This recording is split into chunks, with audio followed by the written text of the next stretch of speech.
Exam date मेरे भाई आ चुका है। 12 जून को आपका एग्ज़ाम डेट है और बहुत लोग इससे क्या है भयभीत हैं कि अब मेरा कुछ तैयारी हुआ नहीं है तो कैसे मैं इसको निकाल पाऊंगा। एग्ज़ाम डेट जल्दी आ गया और मैंने ये बात बोला भी था कि एग्ज़ाम आपका जो है अगस्त में, ग्रुप डी का मोस्ट प्रोबेबली अगस्त में आपका होगा। तो देख सकते हैं एग्ज़ाम डेट भी आ चुका है, हालांकि ऑफिशियल नोटिस नहीं था, लेकिन ये बात बिल्कुल सही है कि एग्ज़ाम आपका इसी डेट में होगा जो डेट लीक हुआ है, समझ गए ना। तो आप लोग ये मत सोचिए कि ये डेट रियल है, ये बिल्कुल रियल डेट है। आप ये मान के चलिए कि आपका एग्जाम जो है 12 जून को ही है और यही सोच के साथ आपको तैयारी भी करना है। अगर आप सोचिएगा नहीं 12 जून से अगस्त के बीच में एग्जाम है, मेरा एग्जाम अगस्त में ही होगा, अभी तो समय है, तो ऐसा मेरे भाई मत सोचिए। अगर ऐसा सोचेगा समझिए आप पिछड़ जाइएगा, क्योंकि 1 करोड़ प्लस लगातार 2 बार भी 1 करोड़ प्लस फॉर्म भरा है। 18 में वैकेंसी आया था, 19 में भी वैकेंसी आया था, उसमें भी दोनों में 1 करोड़ प्लस फॉर्म भरे गए थे और इस बार भी 1 करोड़ प्लस फॉर्म भरे गए हैं। 1 करोड़ प्लस कितना हुआ है, 1 करोड़ से ज़्यादा कितना हुआ है ये भी डाटा आउट नहीं हुआ, लेकिन 1 करोड़ प्लस फॉर्म भरा जा चुका है, ठीक है ना। तो अब मैं आपको बताऊंगा कि मेरा जब 3 महीने एग्जाम बचा था तो मैंने उस समय कैसे अपने आप को प्रिपेयर किया था, ताकि आपको पता है कि मेरा टोटल मार्क्स जो 80 है। तो अगर आपने अभी तक कुछ भी तैयारी नहीं किया है तो उसके लिए भी मैं आपको तरीका बताऊंगा, इसलिए आप इसे ध्यान से इस वीडियो को देखिएगा। बहुत ही खतरनाक वीडियो आपका होने वाला, मतलब कि आपके लिए ज़्यादा फायदेमंद होने वाला, ठीक है ना।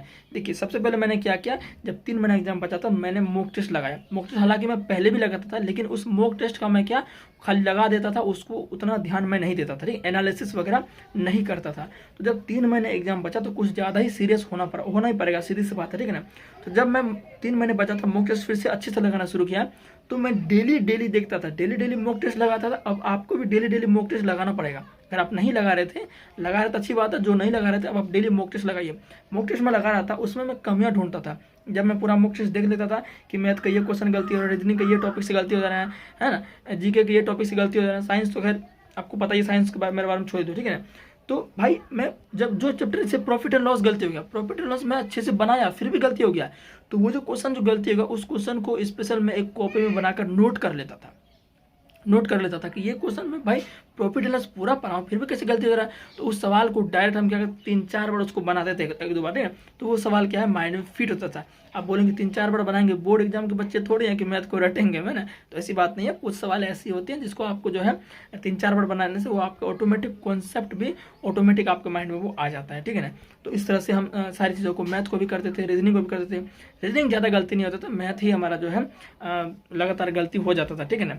तो इस तरह से, और बात करें जिनका सिलेबस ही कंप्लीट नहीं हुआ वो क्या करें भाई। जिनका सिलेबस कंप्लीट नहीं हुआ तो मैंने तो आपको अच्छे से बताया हुआ है भाई कि मैथ के रीजनिंग के अच्छे टीचर कौन है, मैंने आपको बताया। एक बार फिर से मैं बोलता हूँ, मैथ में जैसे आप अगर आप नहीं कुछ भी पढ़े हैं तो मेरे भाई अभी आप 3 रात कम से कम जो आपको 5-6 घंटा भी मैथ आपको पढ़ना पड़ेगा। अगर आप मैथ कुछ भी नहीं पढ़े हैं, 5-6 घंटा मैथ पढ़ के आप जो है किन से पढ़ना, या तो आप आदित्य रंजन सर से पढ़ लीजिए, या तो गगन प्रताप से पढ़ लीजिए, या तो maths with Pawan Rao sir है, उनका पुराना वीडियो बहुत सारा है ना, उससे आप पढ़ लीजिए। और एक आदित्य पटेल इंदौर इंस्टीट्यूट है, उनसे आप मैथ पढ़ लीजिए। 3 महीने बहुत है मेरे भाई, 3 महीने में आसानी से आप मैथ खत्म कर सकते हैं अगर 5 से 6 घंटा दीजिएगा तो। समझ गए नहीं बात को। इस तरह से रीजनिंग की बात करूँ मैं, रीजनिंग आप साथियों एक कॉम्पिटिशन गुरु नाम के विवेक सर है, मैंने आपको बताया था, पूरा रीजनिंग आप उसको भी पढ़ सकते हैं। ये मैथ ही रीजनिंग है मेरे भाई। मैथ रीजनिंग अगर आपका ठीक नहीं है ना तो समझिए कुछ नहीं हो सकता। अब बात है साइंस का तो मैं पूरा जिम्मेवारी लिया हूँ, है ना। साइंस बायोलॉजी खत्म कर दिए ना, केमिस्ट्री भी चल रहा है ना, 2 चैप्टर खत्म हो गया ना, कुछ ही चैप्टर केमिस्ट्री का बचेगा, फिर फिजिक्स का बचेगा। साइंस तो हम खत्म कर ही देंगे, और जो साइंस कुछ भी नहीं पढ़े तो उसके लिए तो हम खुद गाइडेंस हम अपना ही करेंगे। मेरे प्लेलिस्ट में जाइए, वहाँ से आप करिए, अगर साइंस कुछ भी अभी नहीं पढ़े आप, है ना। तो लेकिन मॉक टेस्ट अभी से आप भाई डेली लगाइए, और ज़्यादा कुछ स्ट्रेटेजी मेरे भाई भौकाल वाला स्ट्रेटेजी है नहीं कुछ, यही मैंने तरीका अपनाया था लास्ट 3 महीने पर। उससे पहले सिलेबस ही पढ़ता था, जब एग्जाम 4-5 महीना था उससे पहले मैं क्या करता था, सिलेबस ही खत्म करता था। जो खत्म नहीं हुआ पहले तो सिलेबस खत्म करना पड़ेगा ना, बिना सिलेबस खत्म करे आप कैसे मॉक टेस्ट में अच्छा नंबर ला सकते हो, नहीं ला सकते हो ना। जब सिलेबस पूरा खत्म हो जाएगा उसके बाद मॉक टेस्ट लगाइए, उसमें उसके बाद जहाँ भी दिक्कत आ रही है उस टॉपिक को खतरनाक तरीके से बनाइए, आप रिविजन मारिए, प्रीवियस ईयर खूब लगाइए। बस यही तरीका है, और कोई तरीका नहीं है मेरे भाई। तो जिन्हें एक सीट निकालना है ना इस इतनी भीड़ में, वो मेहनत जरूर करेगा, मुझे अच्छी से पता है। उसके लिए 1 महीना भी काफ़ी हो जाता है, अभी तो 3 महीना मेरे भाई, है ना।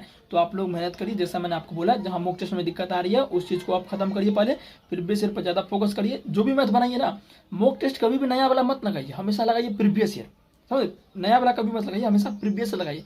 प्रीवियस ईयर से आपको कॉन्फिडेंस है, नया वाला वो कुछ भी पैटर्न उठा के डाल देता है, इससे आप मॉक टेस्ट लगाएंगे डिमोटिवेट हो जाएंगे। तो इस चीज़ को, नया वाला मॉक टेस्ट कभी मत लगाना, हमेशा प्रीवियस लगाना। प्रीवियस आप किसी चीज़ का लगा सकते हैं, चाहे आप ऑफलाइन लगा लीजिए चाहे ऑनलाइन लगा लीजिए, है ना। लेकिन मेरे भाई 3 महीने अगर आप हमको लगता है कि 10 से 12 घंटा, क्योंकि सुबह 6 बजे से लेकर रात के 10 बजे तक आपके पास बहुत समय साथी होता है। इसमें से अगर आप 10 घंटे इफेक्टिवली तैयारी करते हैं ना, तो आसानी से आपको ग्रुप डी का एक सीट, कितना भी कम सीट रहो, कितना भी कंपटीशन भीड़ रहो, फिर भी आप एक सीट आराम से निकाल लेंगे, है ना। तो क्या ही कहूँ मैं, उम्मीद है कि आपको ये थोड़ा सा मोटिवेशन मिला होगा, या जो भी चीज़ें मैं बोला उसको आप फॉलो करेंगे तो आपका सीट एक सीट आपको जरूर मिलेगा, ठीक है ना। बाकी साइंस का क्लास तो मैं आपको दे ही रहा हूँ, इसलिए चैनल को आप सब्सक्राइब जरूर कर लीजिए ताकि आपको क्लास एक भी मिस ना हो, ठीक है ना। मिलते हैं नेक्स्ट वीडियो में।